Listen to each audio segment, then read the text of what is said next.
하나님 말씀입니다. 사도들이 노임에 그 동료에게 가서 제사장들과 장로들의 말을 다 고하니 저희가 듣고 일심으로 하나님께 소리를 높여 가로되 대주제여 천지와 바다와 그 가운데 만유를 지으신 이시요 또 주의 종 우리 조상 다윗의 입을 의탁하사 성령으로 말씀하시기를 어찌하여 열방이 분노하며 족속들이 허사를 경영하는고 세상의 군왕들이 나서며 관원들이 함께 모여 주와 그 그리스도를 대적하도다 하신 이로소이다. 과연 헤롯과 본디오 빌라도는 이방인과 이스라엘 백성과 합동하여 하나님의 기름 부으신 거룩한 종 예수를 거스려 하나님의 권능과 뜻대로 이루려고 예정하신 그것을 행하려고 이 성에 모였나이다. 주여 이제도 저희의 위협함을 하감하옵시고 또 종들로 하여금 담대히 하나님의 말씀을 전하게 하여 주옵시며 손을 내밀어 병을 낫게 하옵시고 표적과 기사가 거룩한 종 예수의 이름으로 이루어지게 하옵소서 하더라. 빌기를 다함에 모인 곳이 진동하더니 무리가 다 성령이 충만하여 담대히 하나님의 말씀을 전하니라. 믿는 무리가 한 마음과 한 뜻이 되어 모든 물건을 서로 통용하고 제 재물을 조금이라도 제 것이라는 이가 하나도 없더라. 사도들이 큰 권능으로 주 예수의 부활을 증거하니 무리가 큰 은혜를 얻어 그 중에 핍절한 사람이 없으니 이는 밭과 집이 있는 자는 팔아 그 판 것의 값을 가져다가 사도들의 발 앞에 두매 저희가 각 사람의 필요를 따라 나눠주미로라.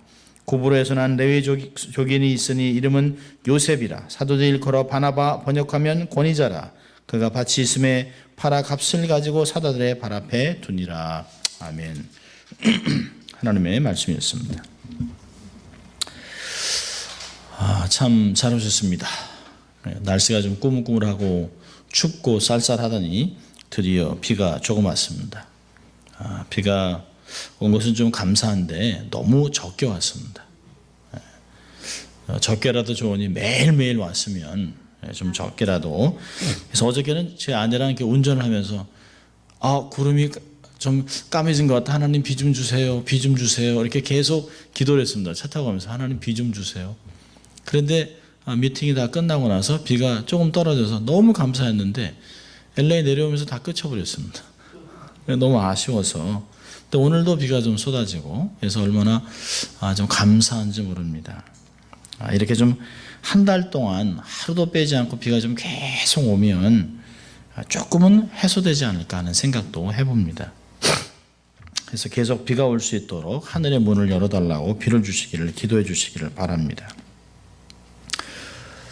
최근 들어 이렇게 지독한 가뭄에는 기근에는 이유가 있습니다. 성경적인 이유가 두 가지가 있는데요. 첫째는 뭘까요? 첫째는 언약 백성을 하나님이 징계하는 목적이 있습니다. 여러분 신명기 11장을 보면 신명기 11장 16절부터 17절 보세요. 신명기 11장을 보면 하나님이 이스라엘 땅을 어떠한 땅인가를 얘기합니다. 애굽과는 완전히 다른 땅이라고 얘기합니다. 그래서 그 이스라엘 땅 하나님이 주신 언약의 땅은 약속의 땅은 하늘을 바라보는 땅이에요. 하나님이 권고하는 땅입니다. 하나님이 때가 되면 물을 주고 비를 주는 그러한 땅입니다. 그러니까 어디서 물을 받는 땅이 아니라 약속의 땅은 하늘을 바라보고 하늘의 축복을 누리는 땅입니다. 자, 그런데 비가 멈추는 때가 있습니다. 언제일까요? 16절 보세요. 신명기 11장 16절을 보면 같이 읽습니다. 너희는 스스로 삼가라. 두렵건대 마음에 미혹하여 돌이켜 다른 신들을 섬기며 그것에게 절함으로 여호와께서 너에게 진노하사 하늘을 닫아 비를 내리지 아니하여 땅으로 소산을 내지 않게 하심으로 너희가 여호와의 주신 아름다운 땅에서 속히 멸망할까 하노라. 그렇죠? 그냥 비가 안 오는 것이 아닙니다. 이게 지속적으로 여러분 엘리야가 하나님의 언약 백성들에게 징계를 선언했을 때 3년 6개월 비가 오지 않았습니다. 여러분 캘리포니아 가뭄이 그냥 이루어지는 것이 아니에요. 캘리포니아가 동성연애를 찬성을 하고 또 이 안에서 하나님의 법을 어겨가면서 하나님의 언약들을 깨가는 교회들이 잠자고 있는 이런 때 하나님이 세상에게 언약 백성들과 함께 있는 모든 사람에게 징계를 가하시는 것이에요. 자, 두 번째 이유는 뭘까요? 지독한 가뭄에는 범죄에 대한 하나님의 징계도 있습니다만은 이게 바로 말세의 징조입니다. 자, 누가복음 21장입니다. 누가복음 21장 8절부터 11절까지의 말씀입니다.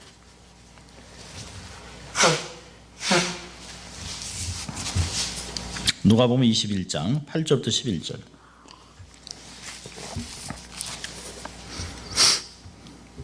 우리 찾으셨으면 같이 읽습니다.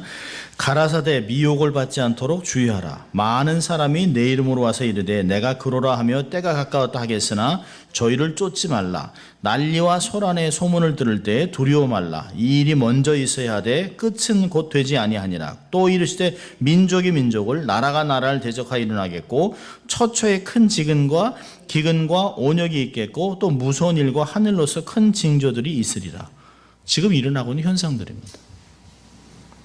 보세요. 많은 사람이 내 이름으로 예수라고 합니다. 한국 같으면 예수가 38명이에요. 또 그 중에 이만희. 지금 신천지 얼마나 역사를 하는지 모릅니다. 근데 이건 마지막 때에 나타나는 현상들이에요. 그러면서 그를 쫓지 말라고 합니다. 그러니까 그 배교하는 일이 먼저 있습니다. 그리고요. 난리 소란의 소문이 얼마나 많은지 몰라요. 두렵습니다. 그러니까 사람들이 어쩔 줄을 몰라요. 그러면서 좀 안전한 곳은 없을까 해서 타주로 막 이사 가는데요. 아무 소용 없습니다. 그러면서 뭐죠? 이런 것이 먼저 있는 건데 끝이 아니라는 것이에요. 두려워할 것이 없어요. 10절에 보니까요. 민족이 민족을 지금 싸우잖아요. 나라가 아닙니다. 이라크 안에서 투르크족, 그 다음에 다른 민족들 이렇게 막 싸우잖아요. 시리아 안에서도 막 같은 민족들이 막 싸워나갑니다. 다른 민족들이. 나라가 나라를 대적해 일어나고요. 처처에 보세요. 큰 지진, 그리고 기근, 온역, 이제 말도 못하는 온역이 나타날 거예요. 에볼라, 이건 시작입니다. 순서로 나타나요. 지진, 기근, 온역, 그리고 무서운 일, 하늘의 징조. 하늘의 징조가 뭘까요? 여러분, 요즘 테트라다라고 하는 게 있어요. 블러드문이라는 게 있습니다. 그러니까 유대인들은 이 테트라다가 나타나면 그때마다 엄청난 일들이 벌어졌습니다.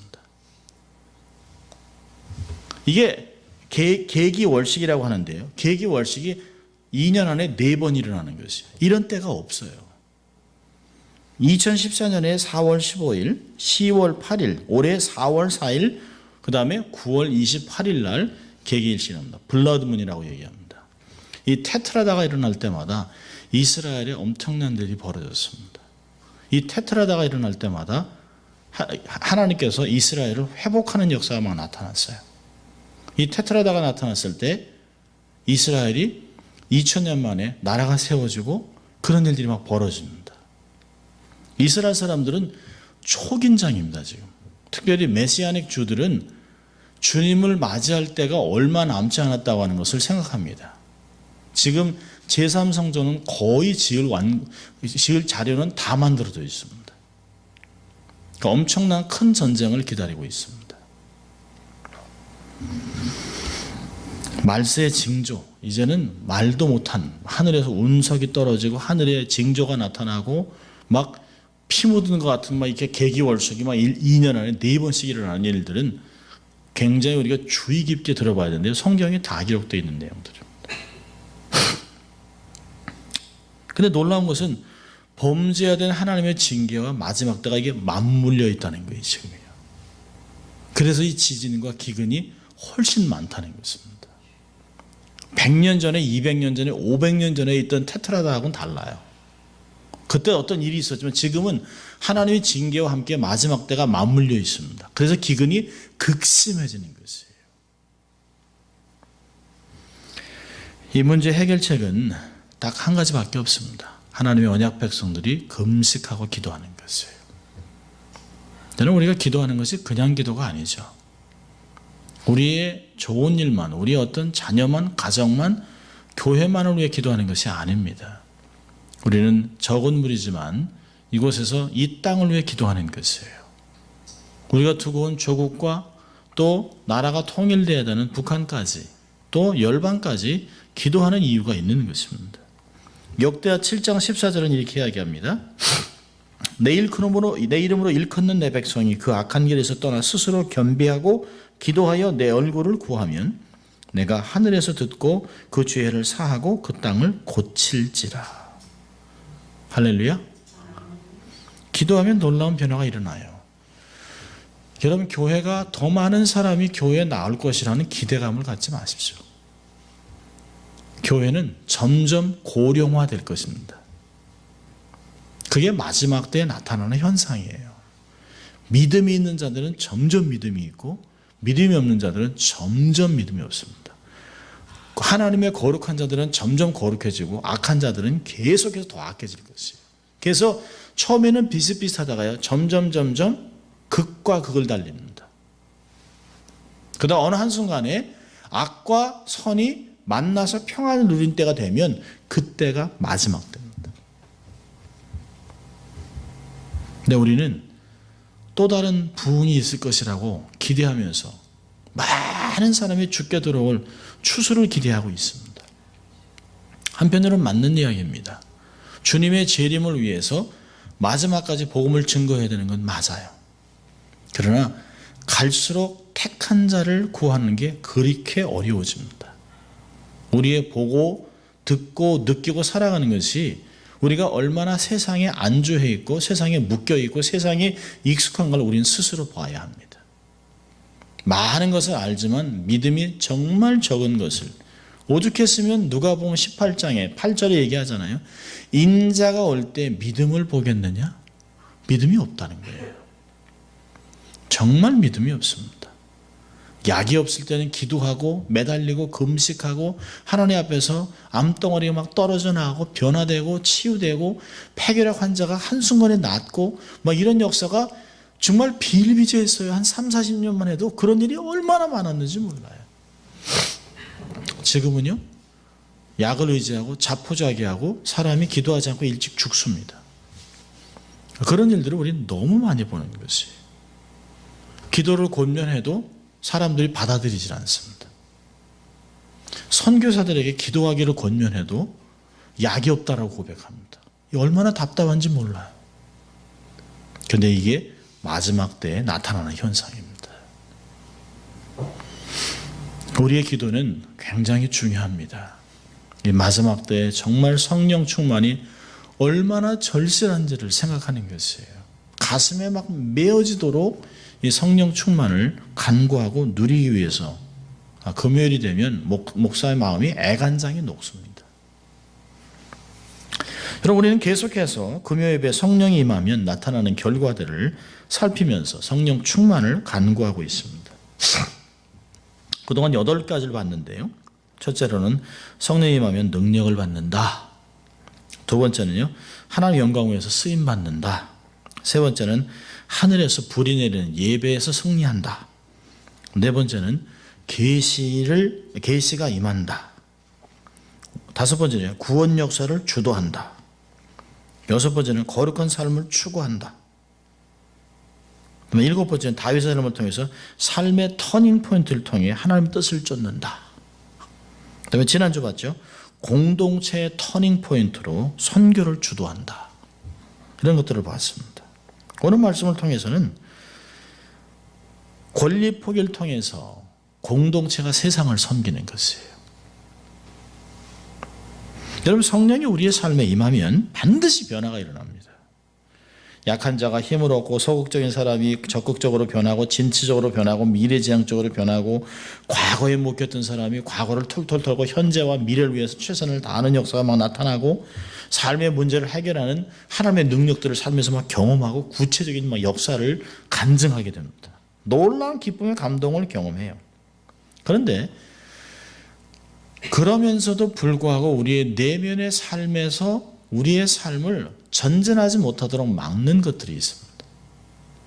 그것이 오늘 본문에서 나타난, 어떤 면에서는 2장에서 나타난 것이 4장에서 계속 연결되면서 공동체를 자유롭게 하는 역사가 막 나타나고 있습니다.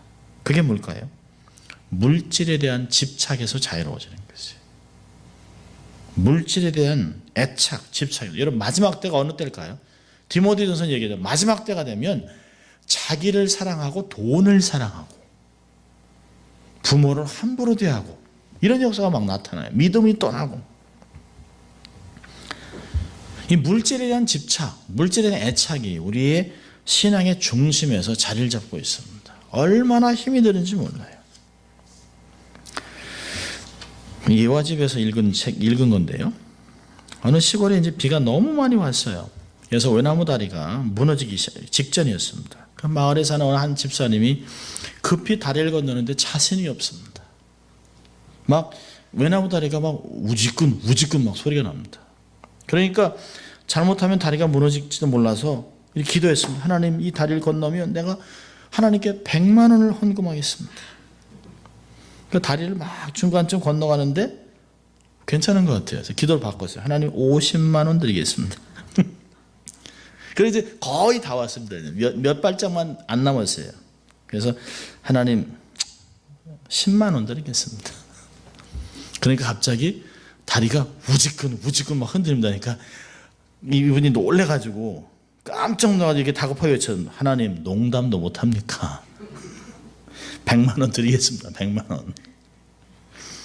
여러분 이게 참 재밌는 얘기인데요. 재밌는 얘기인데 사람의 내면에 마지막까지 붙잡고 있는 것이 재정이라는 거예요. 재정. 저희들이 이제 그 선교단체에 있을 때 참 그 마음에 새기면서 읽었던 책이 뭐냐면 벼랑 끝에 서기라는 책이 있습니다. 벼랑 끝에 서기. 하나님을 경외하고 사람을 의지하지 아니하고 어떤 기관을 의지하지 않고 하나님만 바라보면서 벼랑 끝에 서기로 결정하는 것이에요. 그리고 하나님이 뛰라 그러면 뛰기로 결정하는 것이죠. 근데 우리는 벼랑 끝에서 못 내리는 것이죠. 벼랑 끝에 있으면서 막 밑에 안 보이니까 얘기합니다. 살려달라 하나님 그럽니다. 그러니까 밑에서 하나님이 뛰어라. 근데 이 사람이 뭐라 그러냐면 하나님 말고 보이는 사람이 필요한 거죠. 그래서 뛰라고 그랬는데 도저히 못 뛰다가 자기가 팔이 아파서 뚝 떨어졌는데 보니까 30cm도 안 되는데 매달려 있는 거예요. 우리는 그렇다는 거죠. 정말 온 세상을 통치하신 하나님을 보는 것이 아니라 내 손에 쥐고 내 손에 누리고 내가 느낄 수 있는 것 그것만 의지합니다. 그게 우리는 뭐랄까? 재물이라고 얘기합니다. 재물이 건강도 주고 재물이 가정도 세워주고 재물이 우리를 편안하게 하고 재물이 우리의 삶에 세상의 것들을 다 누리게 하는 줄 알고 있습니다. 근데 우리는 어느 한순간부터 속고 있습니다. 하나님이 주시는 평안이 아닌 그거는 버리고 편안함으로 대처하고 살아갑니다. 그리고 그것이 그 편안함이 하나님이 주시는 축복이라고 알고 살아갑니다. 불편하면 이건 안 되는 걸로 알고 있습니다. 우리 아까 식사하면서 얘기했어요. 집사님이 참 이게 가난은 불편한 거예요. 맞습니다. 진리입니다. 가난은 불행이 아니에요. 불편한 것이에요. 근데 불편함을 싫어하기 시작했습니다. 여러분 어느 한순간부터 여러분 옛날에 기도원은 굴 안에 들어갔습니다. 그리고 한 방에서 막 몇 명씩 잤습니다. 요즘 기도원 원장님한테 전화한대잖아요. 기도원에 거기 샤워 시설 잘 돼 있습니까? 뜨거운 물 찬물 나옵니까? 에어컨 됩니까? 침대 있습니까? 없다면 안 온답니다. 기도원이 호텔 수준까지 돼야 사람이 온다는 것이에요. 우리의 삶의 마지막까지 붙잡고 있는 것 재물입니다. 재물. 오직하면 하나님께서 재물과 하나님을 겸하여 섬길 수 없다. 마태복음 6장 19절은 얘기하잖아요. 정말 재물이 있는 곳에 너의 마음이 있다. 그렇게 얘기하고 있습니다. 여러분 물질에 대한 집착과 욕심은 유대인을 따라가기 어렵습니다. 왜 이들이 이렇게 돈에 집착을 하고 세계 경제를 쥐려고 하고 있는가? 왜 그럴까요? 그들은 자기의 나라에서 쫓겨나서 이방인으로 살아간 게 너무 오랜 세월입니다. 주전 587년부터 이들은 쫓겨나기 시작했습니다. 잡혀갔습니다. 바벨론의 포로로 잡혀갔습니다. 그러면서 몇 대를 살아냈습니다. 그리고 그들을 디아스포라라고 부릅니다. 그리고 로마 제국이 온 후에 이들은 예루살렘에서 모두 다 쫓겨났습니다. 그리고 나라를 잃어버리고 2000년 동안 방황하면서 이들은 온 세계에서 온갖 천대와 수모를 다 당했습니다. 근데 이들이 딱 두 가지를 붙잡고 있었습니다. 하나는 뭐냐면 자기들의 삶의 주인 되신 하나님과 그분의 말씀인 율법을 붙잡았습니다. 또 하나는 자기들의 삶을 현실에서 지켜줄 돈을 잡았습니다. 그러니까 하나님과 율법을 지키면서 안식일을 지키고 정말 633가지 율법을 지키면서 유대인의 정체성을 잃지 않기 위해서 애를 썼습니다. 또 하나는 언제 쫓겨날지 모르기 때문에 돈에 집착을 하면서 특별히 돈을 쉽게 움직일 수 있는 뱅킹 시스템을 만들었습니다. 또 하나 뭘까요? 쉽게 작은 것으로 갖고 큰 돈을 가질 수 있는 다이아몬드와 금, 보석에 집중하면서 전 세계 다이아몬드 컴퍼니는 유대인이 다 갖고 있습니다.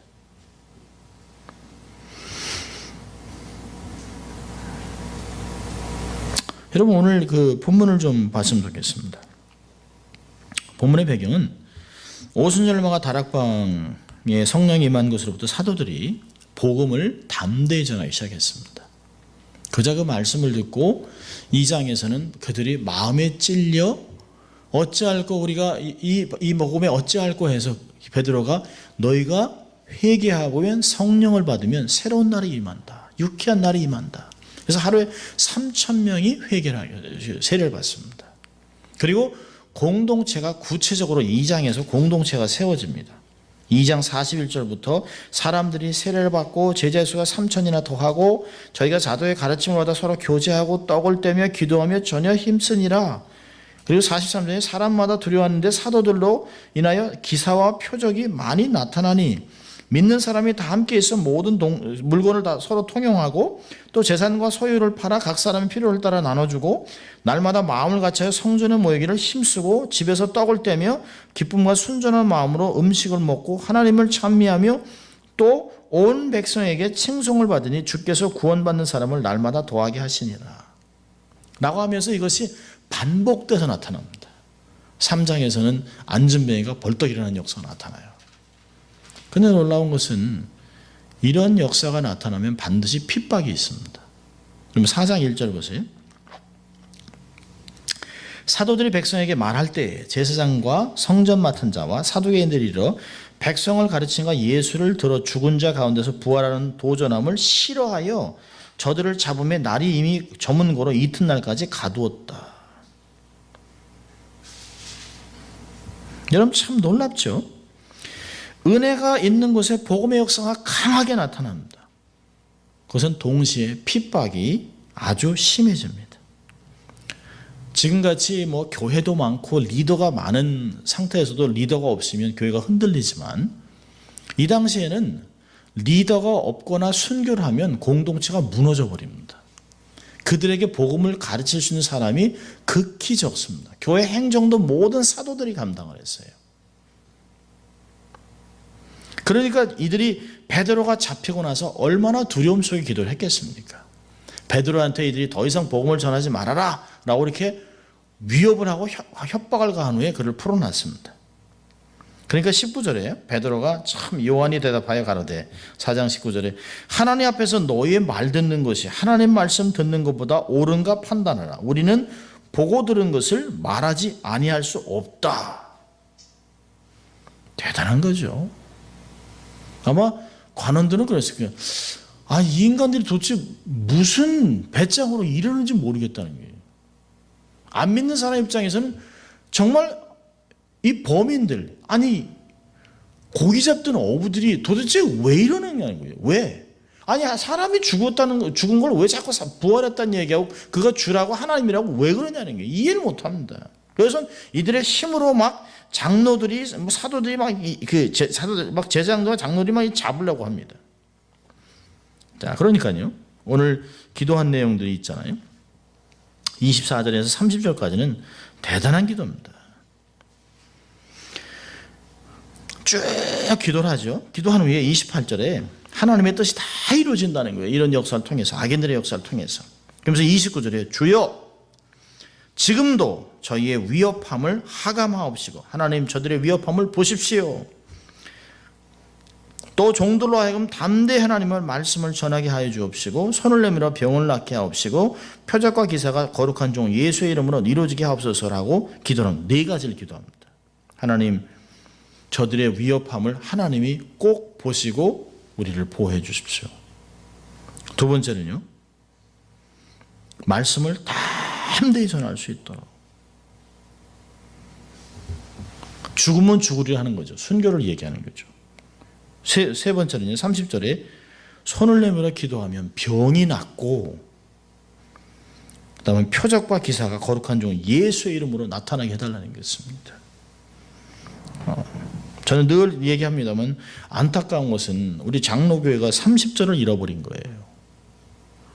소위 보수교회는 예수님의 4장, 마태복음 4장 23절에서 예수님이 두루 다니사 회당에서 말씀을 가르치시고 천국 복음을 전파하시고 모든 약한 병을 고치시니라고 하는 가르침과 선포함과 치유의 사역 중에 두 가지만 잡고 세 번째 것을 잃어버리고 있습니다. 저는 정말 제가 제 마음에 소원하는 것은 예수님의 온전한 사역이 회복될 때 교회는 완전히 건강한 사역이 일어날 것이에요. 가르치고 지속적으로 말씀을 가르치고 이렇게 설교를 하고 복음을 증거하면서 연약한 자들 예수의 이름으로 안수하고 기도하고 하나님께 간구하면 정말 병마가 쫓겨나고 질병이 회복되는 역사가 나타난다는 것이에요. 예수님은 히브리서 13장 5절에 어제나 오늘이나 영원토록 동일하신데 그 전에 강하게 하셨다면 사단이 자기의 때가 얼마 남지 않은 것 때문에 믿는 자도 정말 삼키려고 하는 이때 성령의 역사는 얼마나 더 강하게 역사하겠냐는 것입니다. 성령을 소멸하지 않냐고 성령을 제한하지 않는다면 이 몸된 교회 안에서는 하나님의 역사가 폭발적으로 나타날 수 있다는 것을 믿을 수 있길 바랍니다. 손을 내밀어 병을 낫게 하옵시고 표적과 기사가 거룩한 종은 예수의 이름으로 이루어지게 해달라고 기도를 했습니다. 여러분 역사적으로 교회는 다가오는 위기를 하나님의 기회로 전환시켰습니다. 여러분 위기가 뭘까요? 위험한 기회. 위기는 해석만 잘하면 되는 것이에요. 여러분 제가 난가주 비전교회 올 때 위기 아닙니까? 위기? 문을 닫느냐 마느냐 위기입니다. 위기. 완전 바닥. 근데 위기는 위험한 중에 기회를 잘 잡으면 되는 것이에요. 근데 그 기회는 하나님의 역사만 가능한 것이죠. 하나님의 역사가 위기를 기회로 만드는 것이에요. 핍박이 오면 기도하는 것이에요. 좌절될 현상에서는 뭉치는 것이에요. 하나님께 간구하는 것이에요. 기도하면 기적이 일어났습니다. 또 기도하면 기적이 나타날 것이에요. 전도의 문이 열릴 것입니다. 성령님은 우리로 모여서 기도하게 하고 기도하면 성령의 역사가 능력과 함께 나타난다는 것이에요. 이런 패턴입니다. 이렇게 패턴으로 나타나고 있어요. 자, 31절에요. 이렇게 기도하고 나니까 모이는 것이 진동했습니다. 마치 오순절 마가 다락방의 역사가 반복해서 나타나고 있습니다. 반복해서. 그런데 이것은 그냥 반복이 아니에요. 어떤 면에서는 업그레이드 되는 것이에요. 마치 층계를 올라가는 것 같이 동일한 것 같지만 비슷한 현상들이 점점 더 큰 원을 그리면서 더 큰 역사가 나타나고 있다는 것이에요. 여기는 메가톤급의 은혜, 메가톤급의 역사가 나타났다고 계속 단어를 사용하고 있습니다. 자, 성령이 임한 결과는 놀랍습니다. 몇 가지 나타났을까요? 첫째로 보면 담대히 하나님의 말씀을 전파했습니다. 두려움이 완전히 사라졌어요. 하나님 저들의 위협함을 하감하시고 라고 기도했는데 기도하고 나서 이들의 마음이 불같이 타올랐습니다. 기도할 때는 두려움이 있었잖아요. 놀랍죠? 기도라는 게 그런 거예요. 우리의 삶에 염려, 근심, 걱정이 하나님께 기도하고 나면 이것이 마음의 평강과 담대함으로 변합니다. 아멘? 이렇게 나타나는 것이에요. 이 담대함으로 어떤 역사가 나타났어요? 33절을 보세요. 사도들이 큰 권능으로 주 예수 부활을 증거했습니다. 두려움이 사라지고 핍박이 더 이상 사역자들을 멈추지 못했어요. 두려움과 함께 큰 권능으로 주의 부활을 증거하는데 여기 큰 권능이란 그는 메가톤급의 다이너마이트 같은 능력입니다. 이 두 가지 사용했어요. 여기 얘기니까 두나메 메갈레라고 하는 단어는 아주 핵폭탄 같은 능력이 삶에 막 나타났습니다. 복음을 증거하는데 사람이 벌떡벌떡 일어나는 것이에요. 38년 된 병자가 벌떡벌떡 일어납니다. 눈먼 사람이 눈을 떠요. 이런 역사가 막 나타납니다. 놀랍죠? 이런 역사는 제3세기 아주 참 개발되지 않은 나라 가서 복음을 전가하고 쉽게는 이 멕시코에서 아주 가난한 지역에 가면 이런 역사가 막 나타납니다. 그런데 여기서 나타나지 않는 이유가 뭘까요? 믿음이 없어요. 기도를 받고 복음과 메시지를 받는 사람들 사이에 믿음이 없어요. 왜? 여긴 약이 있거든요. 병원이 있거든요. 근데 거기는 그런 게 없어요. 복음을 듣고 주님의 역사를 믿고 받아들이니까 순식간에 사람이 벌떡벌떡 일어납니다. 치유 역사가 막 나타나요. 큰 권능으로 예수의 부활을 증거했습니다. 그래서 어떤 역사가 나타나요? 33절에 보니까 큰 권능으로 주 예수의 부활을 증거하니까 무리가 큰 은혜를 얻습니다. 똑같아요. 메가톤급의 은혜가 삶에 경험했습니다. 그러니까 사도들은 성령이 임할수록 더 강력한 메시지를 전파했습니다. 그 강력한 메시지는 더 많은 사람들에게 깊은 은혜, 헤아릴 수 없는 능력과 함께 은혜와 사랑과 메시지를 받아들였다는 것입니다. 그러니 우리가 얼마나 기도를 많이 하고 얼마나 담대히 복음을 증거하고 받아들이는 우리 자체는 얼마나 큰 은혜를 우리가 기대해야 되겠습니까? 여러분, 기대 없이 말씀을 듣는다는 것만큼 슬픈 얘기가 없습니다. 오늘도 하루 주일 예배 때우지? 그럴 수 없는 것이에요. 정말 피 맺힌 메시지가 선포되고 말씀을 막 단마음으로 말씀을 통해 내가 삶의 한 주간을 살아야겠다고 재충전하고 있다면 우리의 삶은 얼마나 놀라운 역사가 나타나겠습니까? 강력한 성령이 임할수록 사람들은 큰 은혜를 경험했습니다. 자, 두 번째로는 성령이 임한 결과는 하나님의 말씀을 강하게 담대하게 전한 것도 있지만 32절을 보니까 교우들이 한 마음과 한 뜻이 되어 있습니다. 믿는 무리가 한 마음과 한 뜻이 되었다고 얘기하고 있습니다.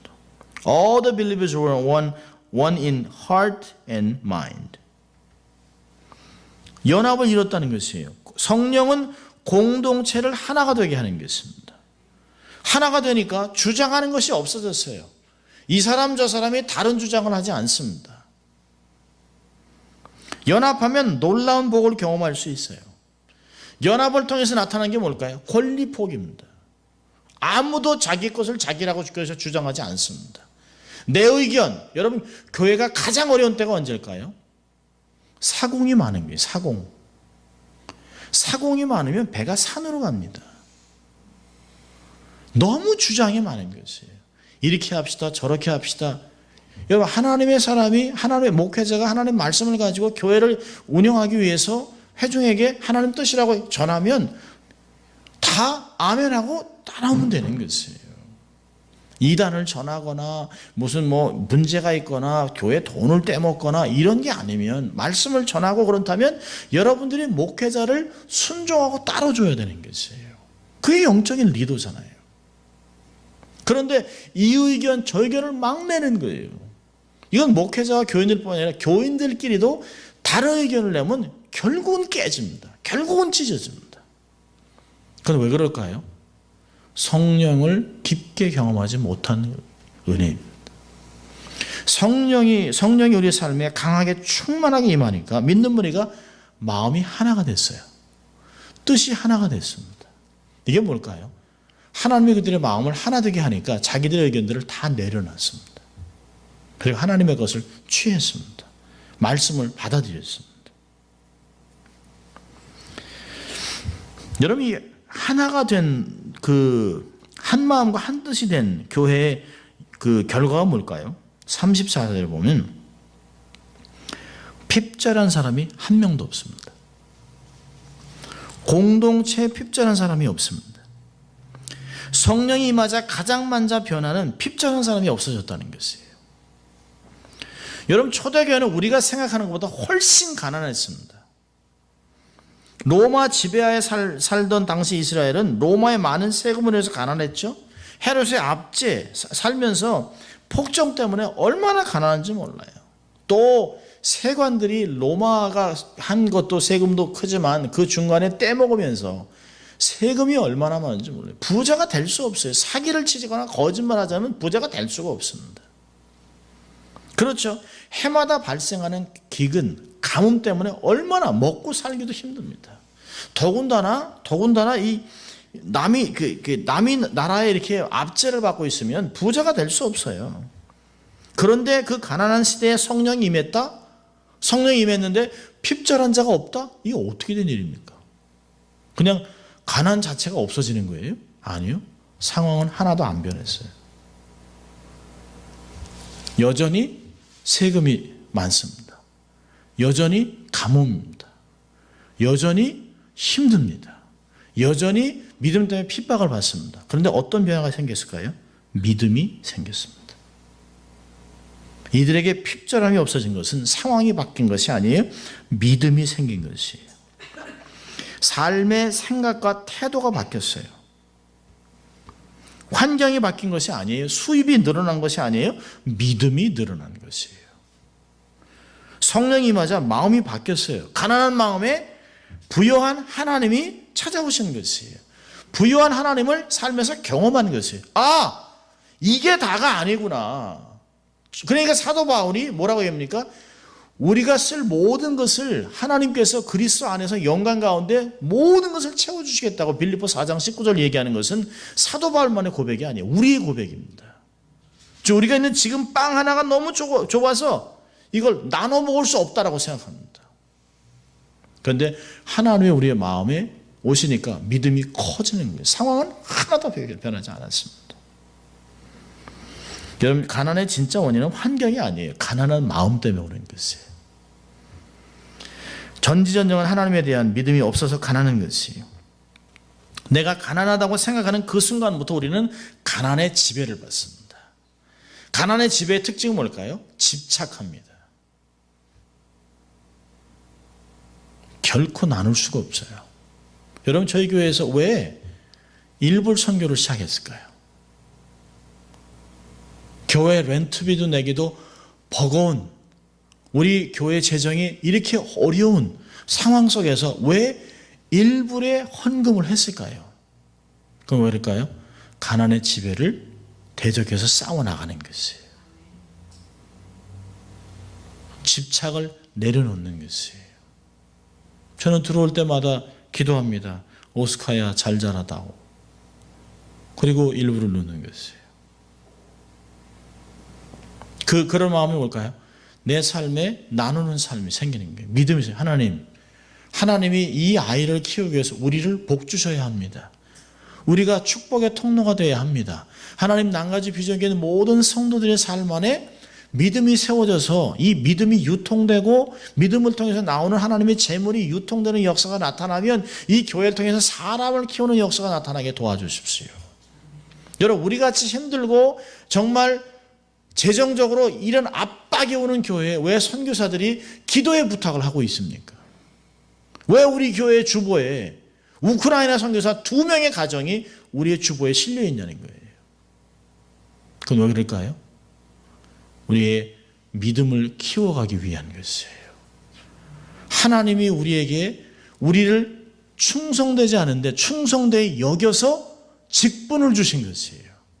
앞으로 우리와 함께 신앙할 사람들에게 어떻게 힘들고 어려운 상황 속에서 믿음의 역사를 감당하는 모본이 되기 위해서 우리는 그렇게 살아간다라고 사도 바울은 디모데전서 1장 12절부터 16절까지 이야기하는 것입니다. 믿음이 문제죠. 믿음이. 가난의 영을 대적하고 싸워나가는 것이 가난의 지배를 벗지 않는 것이 가난의 굴레를 벗어버리는 것이 환경은 하나도 바뀌지 않았습니다. 여러분, 마태복음 11장 28절에서 30절에 하는 말씀을 정확하게 들어야 합니다. 수고하고 무겁고 짐진 자들 다 내게로 오라. 내가 너를 쉬게 하겠다. 내 멍에는 가벼우니 내게 와서 내 멍에를 먹고 내게 배우라. 그러면 너의 마음이 쉼을 얻겠다는 것이에요. 짐은 바뀌지 않습니다. 주님이 내 짐을 내가 덜어줄게라고 아니에요. 우리의 짐은 하나도 변하지 않았지만 우리가 마음의 쉼을 얻으니까 우리 안에서 믿음이 생기고 어떤 역사도 이미 이전보다 더 큰 짐도 지을 수 있는 믿음의 사람이 되는 것이죠. 공동체에 핍절함이 없다는 것은 믿음이 생겼다는 것이에요. 집착을 내려놨다는 것이에요. 믿음이 생긴 정도가 아니라 두 번째 뭘까요? 가치관이 바뀌었습니다. 가치관의 변화가 왔어요. 하나님이 하시면 모든 것은 가능하다. 그리고 건물이나 어떤 조직보다 사람이 더 중요하다는 것을 발견하기 시작한 것이에요. 마태복음 6장 33절에 주님 뭐라 하십니까? 너희는 먼저 하나님의 나라와 그 뜻을 구하라. 그럼 이 모든 것을 다 주겠다고 얘기했습니다. 사도 바울은 그 말을 이해하고 고린도전서 10장 31절에 뭐라고 합니까? 너희는 먹든지 마시든지 무엇하든지 다 하나님의 영광을 위해서 하라고 얘기하고 있습니다. 하나님의 나라 또 하나님의 사람에 대한 개념이 바뀌어버렸습니다. 네 가족, 내 가족이 아닙니다. 이제 우리라고 하는 개념이 생겼습니다. 여러분 교회 안에서 이 교회라고 하는 것이 얼마나 멋진 공동체인지 몰라요. 이 안에 우리가 되는 것이에요. 우리 교회. 주님의 교회지만 우리 가족의 이 끈끈함이 굉장하잖아요. 이 안에 우리라 하나님의 나라의 백성이라고 하는 개념이 딱 생기고 나니까 하나님의 나라는 어느 한 사람이 빈부의 격차가 없는 것이에요. 사람의 차등이 없습니다. 1등 시민, 2등 시민이 없어요. 건강한 자가 약한 자를 돕고 부유한 자가 가난한 자를 돕는 것이 하나님의 나라의 역사입니다. 가치관과 생각이 바뀌니까 살아가는 삶이 바뀌어버립니다. 재물에 대한 개념이 바뀌어버렸습니다. 이들은 나누고 모든 물건을 서로 통용했습니다. 32절에 보니까 집착을 버리니까 자기의 재물을 제 것이라 하는 이가 하나도 없어요. 우리는 가끔 그런 얘기 듣잖아요. 그거 내 건데. 그거 내 건데 그렇게 마음대로 쓰면 됩니까? 이런 얘기 듣습니다. 교회에서 그런 얘기 듣잖아요. 이거 내 자리인데. 앉아있는 사람은 밀어요 이렇게. 여기 내 자리인데 내가 10년 동안 안 듣던 자리라는 거예요. 여러분 자기의 재물을 제 것이라 하는 이가 없는 정도가 아니라 더 나아가서는 35절에 뭡니까? 필요에 따라 각 사람의 필요에 따라 나눠줬습니다. 여러분 능력에 따라 나눠준 것이 아닙니다. 기억하십시오.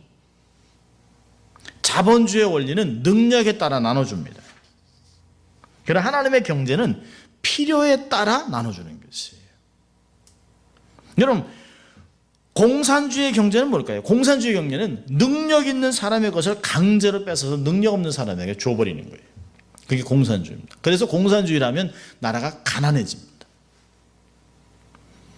자, 자본주의 경제는요, 능력 있는 사람이 더 많이 갖습니다. 약육강식입니다. 그래서 없는 사람은 갖지 못해요. 그래서 부익부 빈익빈이 생기는 것이에요.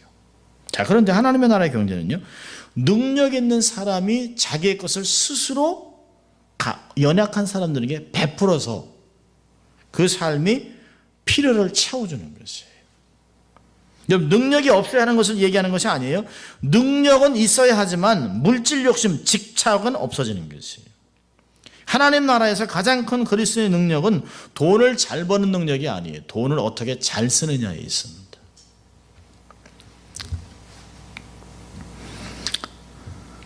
사회를 감동시킨 유일한 씨라는 분이 있습니다. 유한양행을 세우신 분입니다. 이번에 그 마지막 유언장을 보면 정말 대단하죠. 1971년 3월 11일 새벽 이란의 담당 의사로부터 연락을 받은 유한양행 관계자들이 속속 세브란스 병원으로 모여들었다. 병원 안에는 제라와 순한 그리고 평소 이란과 절친했던 몇몇 사람들이 유일한의 임종을 지키고 있었다. 아침야절이 지난 후 병원에서 제라와 순환의 통곡 소리가 새어나왔다. 아버지 나를 이렇게 두고 가시면 어떡합니까? 오빠마저 떠나면 이 순환이 누굴 의지하고 산단 말이요. 아내와 아들도 지켜보지 않는 가운데 이란은 파란만장하면서도 올고 잤던 76년의 삶을 마감하고 오전 11시 40분 조용히 눈을 감았다. 유족들이 유일한의 유품을 정리하다 보니 일상생활에 꼭 필요한 물건들 몇 가지와 구두 2켤레, 양복 3벌밖에 없었다. 많은 인사들이 참여한 가운데 장례식은 치러졌고 4월 8일 그의 유언장이 공개되었다. 유언장 내용을 정리하면 다음과 같았다. 첫째, 유일선의 딸 즉 손녀인 유일링 당시 7세에게는 대학 졸업식까지 학자금으로 1만 불을 준다. 둘째, 딸 유제라에게는 유한 공고 안에 있는 묘소와 주변 땅 5,000평을 물려준다. 그 땅을 유한동산으로 꾸며달라고 하면서 이런 부탁을 덧붙였다. 유한동산에는 결코 울타리를 치지 말고 유한 중공업고등학교 학생들이 마음대로 드나들게 하여 그 어린 학생들의 티 없이 맑은 정신에 깃든 젊은 의지를 지하에서나마 더불어 느끼게 해달라. 결국에 나중에는 그 딸이 다 학교에다 줘버렸습니다. 셋째, 유일한 자신의 소유 주식 14만 941주는 전부 한국사회 및 교육 원조 신탁기금에 기증한다. 이라는 이 신탁기금에 이미 96,282주를 기증한 바 있었다. 그리하여 23,723주를 소유하게 된 신탁기금은 나중에 유한재단으로 발전하여 유한양행 최대 주주가 된다. 넷째, 아내 호미리는 제라가 그 노후를 잘 도와주길 바란다. 아내에게는 재산을 물려준다는 한마디의 말도 없다. 다섯째, 아들 유일손에게는 대학까지 졸업시켰으니 앞으로는 자립해서 살아가거라 라는 말만 남겨놓았다. 여섯째, 아무에게 돈 얼마를 받은 것이 있으니 얼마는 감해주고 나머지는 꼭 받아서 재단 기금에 보태라는 식으로 세세한 금전 거래까지 정확하게 밝히고 있다. 유일한의 유언장이 공개되자 언론 매체에서는 신선한 충격을 받은 듯 나의 전재산 학교 재단에 아들은 한 푼 없이 자립하다 식으로 제목을 달아 대서특별하였다. 자신의 모든 소유를 자식들에게 대물림하지 않고 사회에 고스란히 환원한 이란의 결단과 정신은 우리 사회에서 두고두고 귀감이 되고 있다. 그 사람이 그렇게 살았던 것은 하나님을 경외함에 있습니다. 아주 독실한 기독교인이었습니다. 평상시에 하나님 앞에 자기의 삶을 철두철미하게 살아가고 하나님 앞에 11조와 감사의 물과 또 가난한 자들에게 모든 돈을 나눠주고 회사의 모든 주식을 회사 직원들에게 다 나눠줘서 그 회사가 결국은 직원들이 주인이 되는 것들을 만들어 놓았습니다. 함께 더불어 부자가 되는 사회를 꿈꿨던 사람입니다.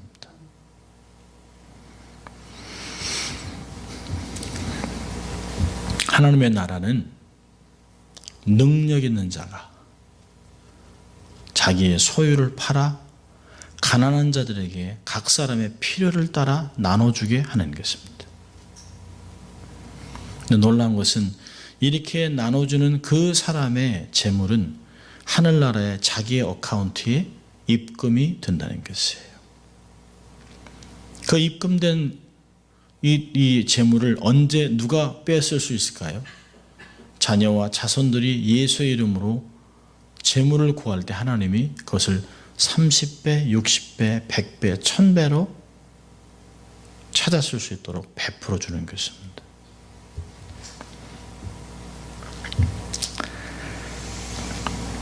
이런 핍절함이 없었던 것은 왜 그럴까요? 34절에 보니까 밭과 집 있는 자는 다 팔아서 판 것의 값을 가져다가 사도의 발 앞에 두었습니다. 34절은 교회에 있는 가난한 자들의 재정을 채워주는 것도 있지만 궁극적으로는 뭘까요? 하나님께 헌신하고 살아가는 것을 이야기하는 것이에요. 더 이상 재물을 집착하지 아니하고 하나님 앞에 재물을 바치고 드리며 살아가는 삶입니다. 더 이상 하나님께 재물을 드리는 것이 묶임이 아닙니다. 의무가 아닙니다. 기쁨으로 자원하여 그것을 하나님께 먼저 드리고 있는 공동체의 모습을 볼 수 있습니다. 물질에 대해서 자유케 되는 것이 성령의 첫째라면 다음은 물질을 하나님께 드리는 것입니다. 더 이상 물질에 묶이지 않았다면 이젠 그것을 하나님께 드리고 그걸 통하여 공동체가 가난한 사람들을 돕는 통로가 되게 만드는 것입니다. 내면으로부터 집착을 버리면 밖으로 하나님께 드릴 수 있는 손이 나오게 됩니다. 속에서 포기해야만 드릴 수 있는 것이죠. 여러분, 제가 목회하면서 경험한 것은 믿음 있는 사람들은 다 하나님께 잘 드리고 삽니다. 하나님께 예물을 잘 드리고 살아가는 사람들은 다 믿음이 좋은 사람들입니다. 저는 목회하면서 11조 아껴서 부자 된 사람 못 봤습니다. 11조를 하다가 망한 사람도 본 적이 없습니다.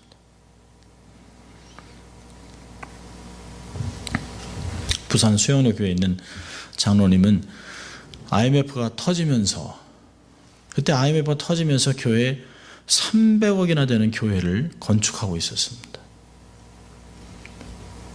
다 망해 나가는데 300억이라고 하는 돈이 있을 리가 없죠. 그런데 그 교회 정필도 목사님은 아무 걱정이 없는 것이에요. 믿음이 있는 사람만 하고 하나님이 주면 하고 그렇게 하나님이 다 하실 것을 기다리고 있었습니다. 근데 사람들이 점점 비즈니스가 망해 나가고 있었습니다. 그 중에 한 그 공장을 하는 장로님께서 이러다가 결국엔 회사가 망하겠구나. 이렇게 하면 망하기 전에 하나님께 내가 다 드리고 망해야 되겠다라고 그 힘든 가운데 1억을 헌금했습니다. 그러니까 교회에서는 장로님 이러면 망합니다. 근데 아니요, 제가 망할 때 망하더라도 하나님께 먼저 기쁨으로 드리고 싶습니다. 1억을 먼저 드리고 직원들을 해고하기보다 직원들에게 줄 수 있는 그 상여금을 다 줘버렸습니다. 근데 그러고 있는 사이에 다른 공장들은 다 망했어요. 다 문을 닫아버렸습니다. 그리고 직원들에게 이제는 더 이상 우리가 회사를 운영을 할 수가 없기 때문에 당신들에게 할 수 있는 것은 내가 여러분들에게 퇴직금 양식으로 조금씩 드렸다. 이제 내겐 돈이 하나도 없다. 이제 자유롭게 가셔도 되겠습니다. 이렇게 하실 필요 없지 않습니까? 이분이 그러셨던 나는 하나님을 믿는 사람이고 내가 하나님 앞에 드릴 것 드리고 사람에게 드릴 것 그리고 내가 스스로 정리하려고 합니다. 근데 놀라운 것은 그 다음 날부터 그 주위에 있는 공장과 회사가 다 망했기 때문에 여기에 일들이 묘지게 들어오는 거예요. 감당을 못할 정도로 너무너무 많아요. 그래서 혼자서 몇 억을 하나님께 헌신했다고 그럽니다. 그걸 몇 번이나 들었습니다. 제가 간증을.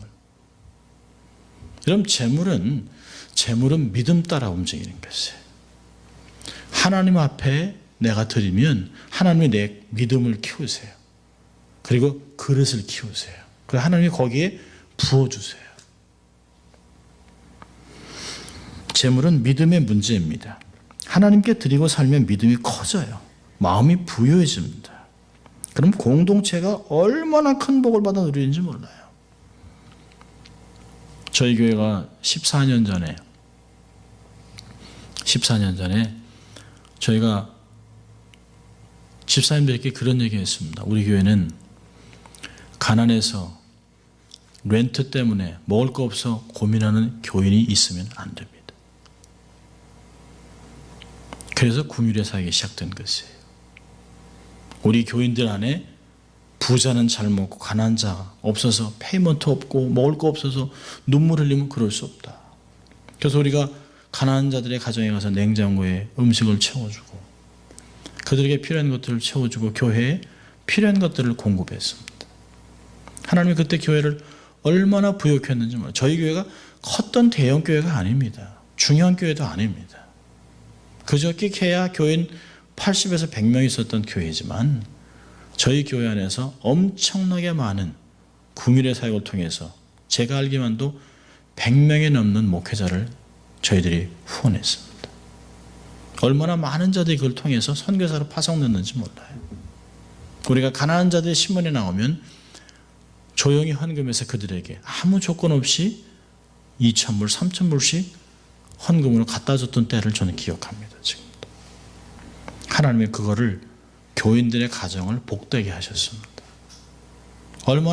정말 교인들이 얼마나 잘 됐는지 몰라요. 가게를 열면 번창했습니다. 식당을 열면 너무너무 잘 됐습니다. 어느 교회가 스시 말기 대회를 합니까? 교회에서.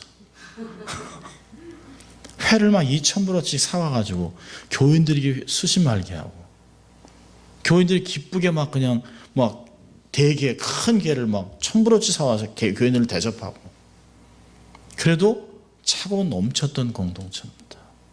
그런데 저는 그것만을 기억하는 것이 아니라 앞으로 나타날 하나님의 일들은 더 크다는 것이에요. 어떤 권리도 주장하지 않는 공동체. 생각만 해도 기쁘지 않습니까? 권리를 포기하고 모든 사람을 세워주기로 생각하는 교우들, 공동체는 굉장한 것입니다. 자, 몇 가지만 교훈을 보고 마치려고 합니다. 첫째로, 하나님의 사역은 사단의 공격을 두려워하면 안 돼요. 사역은 반드시 사단의 공격을 일으킵니다. 내가 주를 위해 살려고 하면 사단은 가만두지 않습니다. 사단은 반드시 공격합니다. 특별히 나의 마음을 흔들어 놓을 그걸 잡습니다. 누굴까요? 자식, 남편, 가족, 비즈니스를 흔들어 놓습니다.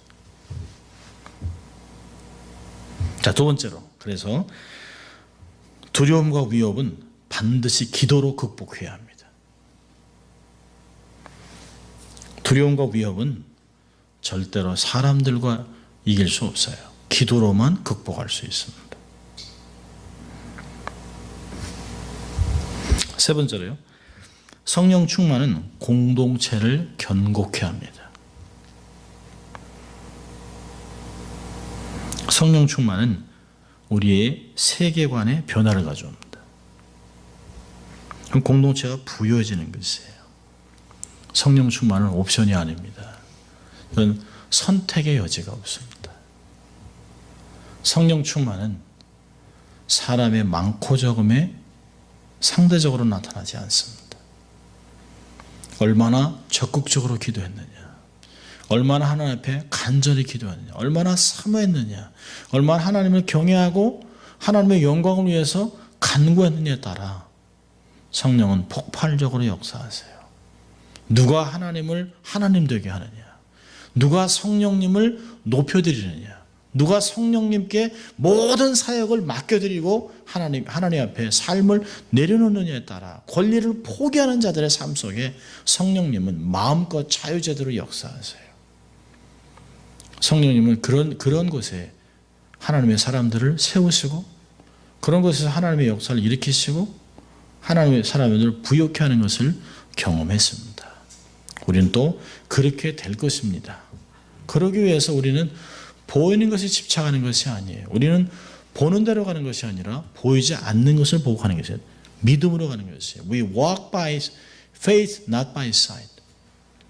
믿음은 보이지 않습니다. 그러나 보이지 않는 그 하나님을 믿으면 그 하나님의 크신 역사를 감당하는 개인과 가족과 공동체가 되는 것입니다. 그러한 역사를 감당하는 저희 교회가 여러분이 될 수 있길 주의 이름으로 축원합니다. 기도하겠습니다. 하나님 아버지 감사합니다. 오늘도 이 말씀을 통하여 저희들을 도전하시고 교훈하시고 마지막 때 어떻게 삶을 살아갈 것인가를 인도하신 주님 감사합니다. 하나님, 우리가 주에게 헌신할 때 오는 사단의 공격을 두려워하지 않게 하시고 기도로 대적하고 기도로 성령을 높여드리고 하나님을 경외하는 가운데 능력으로 충만해지고 하나님의 역사를 감당하는 저희들 될 수 있도록 축복하여 주시옵소서. 감사하고 예수님 이름으로 기도합니다. 아멘. 우리가 계속해서 기도